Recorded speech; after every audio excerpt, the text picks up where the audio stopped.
헌법까지도 떡반죽하듯 자신들의 생각과 결정으로 반죽해가지고 개판 법률을 편집하고 제작하는 헌법재판소의 판결을 믿을 수는 없지만요. 반갑습니다. 김영윤TV입니다. 윤석열 대통령의 탄핵 심판 10차로 종결됐습니다. 25일에 최종 진술, 그러니까 변론을 종결하면서 마지막으로 국회와 윤석열 대통령에 대해서 의견을 듣겠다. 그리고 3월 중순쯤에 선고할 전망으로 보이는데요. 박근혜 전 대통령은 91일이 걸렸죠. 노무현 전 대통령은 63일 만에 다시 직무 복귀하셨습니다. 윤석열 대통령의 탄핵 심판은 73일 동안 달려왔는데요. 그동안에 윤석열 대통령의 비상계엄 때 국민 담화를 통해서 반국가 세력의 일거척결을 이야기하신 부분, 그 부분에 대해서 정말 절실하게 느끼게 되었습니다. 마무리될 탄핵 심판에 대해서 한번 정리를 하고요. 마지막 변론기일에 출석한 3명의 증인들, 한덕수, 홍장원, 조지호. 윤석열 대통령에게는 플러스 되는 게 하나도 없었다라고 보고 조금 더 먹먹한 느낌이 들기는 했지만요. 우리는 희망을 잃지 않을 겁니다. 오늘 탄핵 심판 10차에 대해서 좀 정돈이 필요해서 정리 드리겠습니다.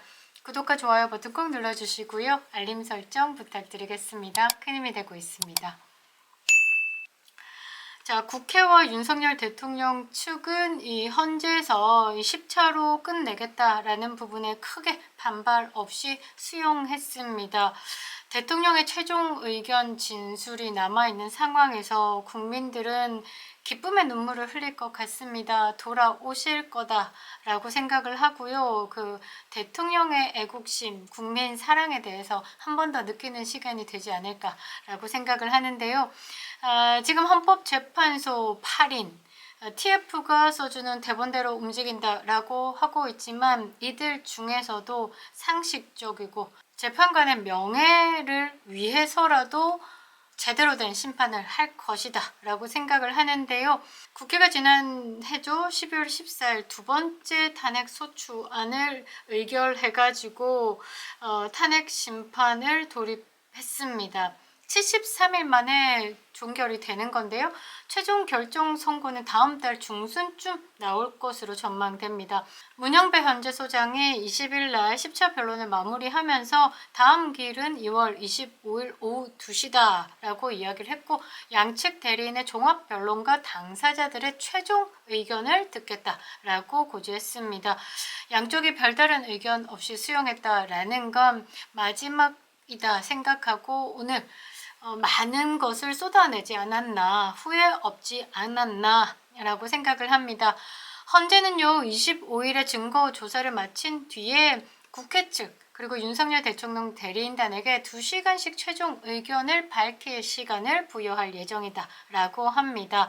국회는 뻔하겠죠. 12월 3일날 있었던 비상계엄이 헌법이 정한 선포 요건에 맞지 않다, 위법이다, 위헌이다 이런 거를 다투겠죠. 그리고 국회와 중앙선관위에 이 헌법기관임에도 불구하고 침탈하려는 시도를 보였다. 이게 국헌문란이다.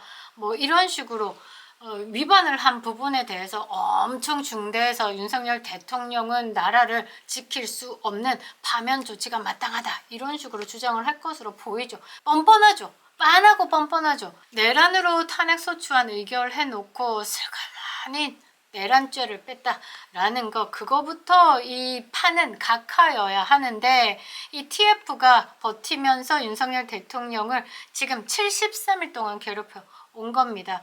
그동안에 이 대한민국 대통령을 끌어내리기 위해서 똘똘 뭉쳐서 인간 사냥을 했던 조직들 기억하겠습니다. 드러난 조직 중에 가장 괘씸한 오동훈 공수처장이 있죠. 그리고 국수본 박세현이 있죠. 현대고등학교 2년 후배 누구의 한동훈의. 아무튼 우리가 좀 생각을 해야 되는 사람들이 있을 겁니다. 자, 국회 측이 그렇게 주장을 한다라고 하면 윤석열 대통령 측에는 더불어민주당 그리고 그냥 야권들이 줄 탄핵을 이어가고 예산도 삭감하고 이 나라 운영 자체를 못하게 하고 거부권을 행사할 수밖에 없는 포퓰리즘 정책들을 쏟아내고 이게 국가의 비상사태에 준하는 상황이라고 생각했기 때문에 헌법이 보장한 대통령의 권한으로 비상계엄 선포를 한 것이다. 적법했다. 경고성이었고 아무도 피해 없다. 평화적인 계엄이었다. 시대가 변하지 않았냐? 우리가 아는 그 비상계엄 1980년도의 그 비상계엄은 아니다. 시대적 상황이 변했다. 2024년의 비상계엄은 경고성 비상계엄으로 위헌과 위법적인 게 하나도 없다. 당연히 탄핵 소추에 대해서 기각하는 것이 타당하다라는 입장을 재차 강조할 것으로 보입니다. 우리는 이 윤석열 대통령의 탄핵의 기각의 사인이 나올 때까지 뭉치고 국민 저항권을 발동시켜서 우리 국민은 윤석열 대통령 현직에 복귀시켜라 라는 메시지를 낸다. 니들이 아무리 똘똘 뭉쳐서 반국가적인 행태를 하지만 대한민국의 민주주의를 지키기 위해서는 국민들이 나서겠다라는 것을 좀 보여줘야 될 것 같습니다. 대리인단의 최종 변론이 끝나면요, 소추위원인 정청래, 아이고야, 정청래 국회 법제사법위원장이 나와가지고 이야기를 합니다. 윤석열 대통령도 나오십니다. 각각 최종 의견에 대해서 진술을 하죠. 형사재판의 최후 진술 개념입니다. 예전에 이재명이가 유청훈 판사에게 왼쪽 문 열고 뛰쳐나가달라. 그때 그 느낌이다라고 보시면 될 것 같습니다. 윤석열 대통령은요, 피청구인 자격으로 따로 신문하지는 않기로 했습니다. 재판이 끝나잖아요. 그러면 재판관들 8분의 평의를 통해서 탄핵 여부에 대해서 의견을 모으게 되는 겁니다. 주심 재판관의 검토 내용 발표를 거쳐가지고요, 표결로 결정하는 평결을 합니다. 평결이 이루어지면 주심 재판관이 다수의 의견을 토대로 결정문 초안을 작성하죠. 결정문 초안은 이런 과정을 거쳐서 보완하고 최종적으로 확정되죠. 이처럼 평의와 평결, 결정문 작성 이어지는 과정에서 한 2주 정도 소요될 것으로 보이고요. 사실 뭐 다른 형사재판 같은 경우는 1심, 2심 그리고 대법원 판결까지 3세판이 있지만 이 헌법재판의 탄핵 심판 같은 경우는 단심제입니다. 한 번으로 끝낸다라는 거죠. 그래서 더 에너지를 쏟아야 되는 것이다 라고 볼 수밖에 없는 겁니다. 변론 종결부터 선고까지 다른 변수가 없다면 2주 정도 소요가 되겠죠. 그렇게 계산해 봤을 때 3월 11일 전후에서 헌재가 결정을 선고할 것으로 예측이 되고 있습니다. 그러니까 노무현 전 대통령 같은 경우는 변론 종결하고 딱 2주 걸렸습니다. 14일. 근데 박근혜 전 대통령 같은 경우는 11일 만에 선고가 됐죠.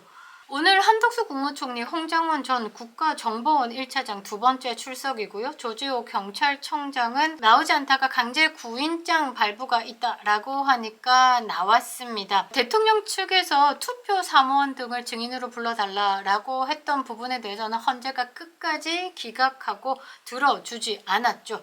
이때 조금 도태우 변호사는 부정선거 쪽으로 좀 파고들면서 헌법재판소에 부정선거가 비상계엄에 있어서 하나의 원인이 됐다. 왜? 대통령이 나라를 운영함에 있어서 국가 비상사태라고 생각했던 부분은 대한민국 국민의 주권을 찬탈하는 부정선거에 대한 의혹이 있다. 국정원의 감사로 인해서 선관위의 서버가 굉장히 해킹에 취약했으며 해킹의 흔적 또한 있었다. 꾸준히 제기되어 오던 부정선거에 대해서 선관위는 부실선거다라고 이야기를 하지만 사실상 검증이 필요한 것이다. 음모론에서 부정선거는 이제 검증의 차원으로 넘어왔기 때문에 실제 투표자 수와 선거인 명부에 대해서 확인 작업이 필요하다. 이런 부분에 대해서 헌재가 이 증거를 좀 채택해달라. No. 부정선거에 관련돼서 모든 것을 듣지 않겠다라고 했습니다.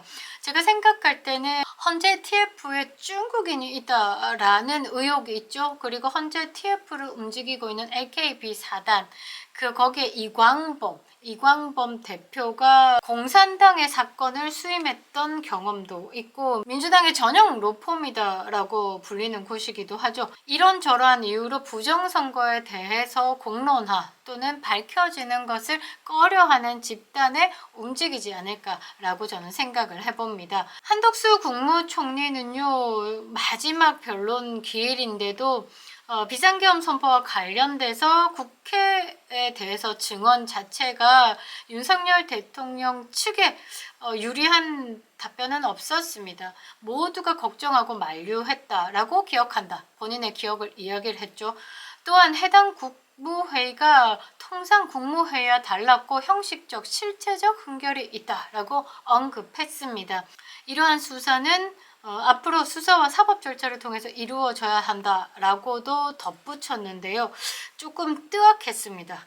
왜냐면 앞서 증인으로 출석했던 김용현 전 국방부 장관은요, 이 비상계엄 선포 전에 열린 국무회의에서 일부가 찬성했다라는 취지로 답변을 한 것과 엇갈리는 증언을 했기 때문이죠. 그리고 두 번째, 홍정원 전 국가정보원 1차장. 이 사람은 그 5차 때부터 거짓부렁을 하는 게 들키면서 이 증언의 오염을 가지고 다투는 부분이었죠.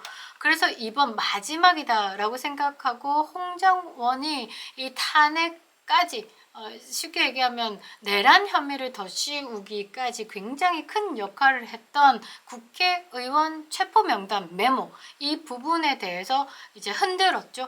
윤석열 대통령으로부터 싹 다 잡아들여라 라는 지시를 들었다라고 주장하지만 이미 CCTV의 시간, 메모 작성 장소, 보좌관이 다시 썼다라고 하는 그 메모는 4개가 존재한다라는 것. 박선원이 국회에서 흔들었던 메모, 홍장원의 체포 명단 메모는 유일하다라고 이야기를 했지만 4장이 존재한다. 홍장원은 어버버 계속 거듭 거짓말을 해왔다라는 이 부분에 신빙성을 떨어뜨리기 위해서 이제 윤석열 대통령 측은 홍장원을 흔들었죠. 그리고 세 번째로 이 증언대에 오른 조지호 경찰청장은 비상계엄 당시에 윤석열 대통령으로부터 국회의원 체포 지시를 받았냐라는 질문에 구체적인 답변에 대해서는 뭐 변호인단 이런 거 이야기하면서 즉답을 피했습니다. 조지호 이 경찰청장이 13일 동안 8번의 검찰 조사를 받습니다. 혈액암 투병 중이어서 이제 침대에서 이렇게 검찰 조사를 받는 상황에서 가끔 이제 지치는 상황, 정신이 혼미한 상황들, 그래서 밀실에서 이루어진 검찰 조사에 대해서 이거는 검찰의 생각들이 첨부되지 않았을까, 이거에 중점을 두고 윤석열 대통령은 조지호 경찰청장을 조금 흔들었는데, 일단 청장의 증언은 변호사와 입회하에 모든 조서는 끝냈다. 잠깐 기억을 잃는 일은 없었다라는 식으로 윤석열 대통령에게 플러스, 그러니까 좋은 영향을 미치지는 않았다라는 겁니다. 좀 아쉬운 10차 변론 기일을 마쳤는데요. 헌법까지도 떡반죽하듯 자신들의 생각과 결정으로 반죽해가지고 개판 법률을 편집하고 제작하는 헌법재판소의 판결을 믿을 수는 없지만요. 거기에 앉아 계시는 정상적인 사고를 하고 나라를 사랑하는 재판관님들이 있다라는 것을 믿고 기다리겠습니다. 반드시 직무 복귀하실 겁니다. 그립다 윤석열. 김영유 TV였습니다.